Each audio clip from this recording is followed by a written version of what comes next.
SDPO Amtali Prasunkanti ত্রিপুরার ছেলে ও মেয়েকে গণপিটুনি দিয়ে হাসপাতালে পাঠালো অতি উৎসাহী একদল যুবক। বৃহস্পতিবার রাতে এই ঘটনাটি ঘটে আগরতলা শহরের অভয়নগরে। জানা যায়, প্রসূনকান্তি ত্রিপুরার ছেলে নকথাং ত্রিপুরা এবং মেয়ে অনামিকা ত্রিপুরাকে বেধড়কভাবে মারধর করা হয়েছে। গুরুতর আহত অবস্থায় তাদেরকে পরবর্তী সময় নিয়ে যাওয়া হয় জিবি হাসপাতালে। ঘটনার খবর পেয়ে রাতেই জিবি হাসপাতালে ছুটে যান প্রসূনকান্তি ত্রিপুরা। জানা যায়, প্রসূনকান্তি ত্রিপুরার মেয়ে অনামিকা মেকআপ আর্টিস্ট। অনামিকা কুঞ্জবন এলাকায় কাজ শেষ করে ভাইয়ের সাথে গাড়িতে করে বাড়ির উদ্দেশ্যে রওনা হয়।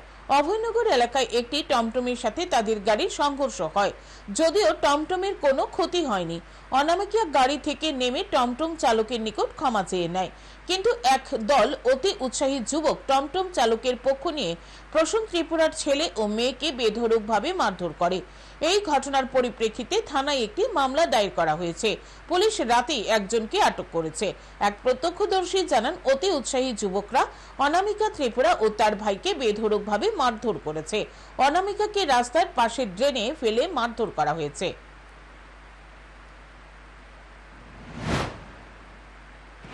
তবে এমনও দেখলাম যে কেউ জানে না, হ্যাঁ, মারামারি দেখছে, একজন অটো দিয়ে আসছে, উনি এসে মারছে, যে বাইক দিয়ে আসছে ও মারছে, যে রাস্তা দিয়ে পাস করছে ও মারছে।